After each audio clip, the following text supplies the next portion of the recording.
Hi guys, good morning. So it's Sunday, January 26. Market tayo using 200 pesos.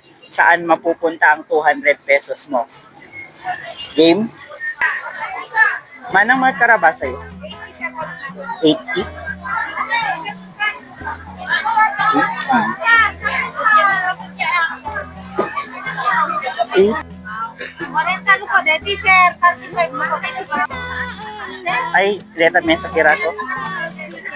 Ay, sa kilo, sir.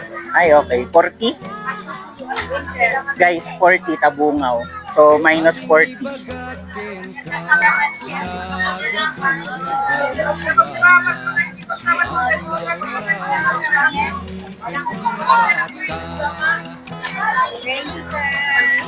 Hi guys, so remaining kwarta tayo ket 160. Gumatang tayo ti Karabasa. 160. Gumatang tayo ti Karabasa.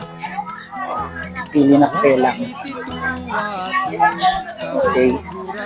Ito man na nang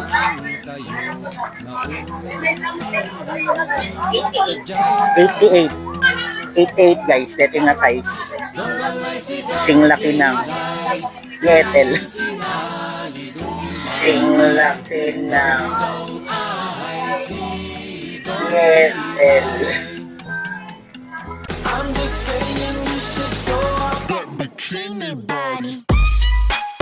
Show it off, girl. Okay, 88. Kaya nga, Rod. 88. Na daw. Basta pa lang namin.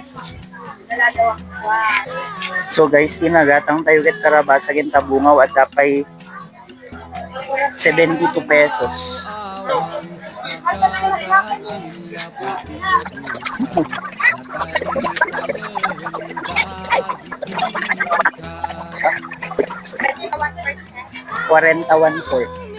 41/4. So adapay 72 pesos tayo.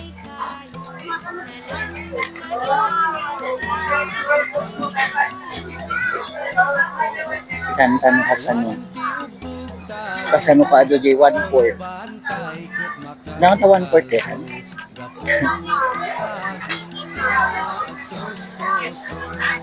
Sobra, sir. 45. 45.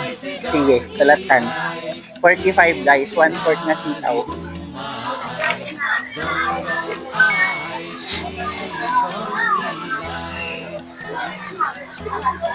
Walang bakang papaya.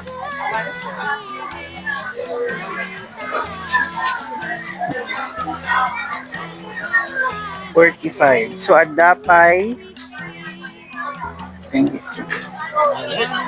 27 pesos guys.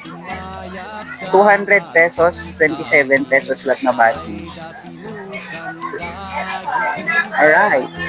Ano ito eh? 20 lang ang job ko. 20. Ano, sir?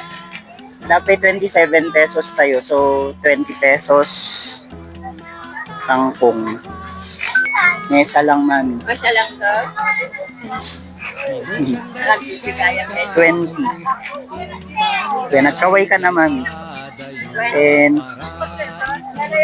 20. Thank you. 20. Ano ba, sir? Ano, sir? Hi guys, so kinabati 200 pesos tayo ket 7 pesos. Saka mo na napit magatang na may sa bukel nga bawang siguro. Ay 20. 20. Umanay. Ay 5 pesos guys per piece. So makaalat ay duwa nga buo. O diba? 10. 7 pesos na bati nga kwarta tayo tawaran na 7. Joke lang. Ay, i-shoot pala tan manang.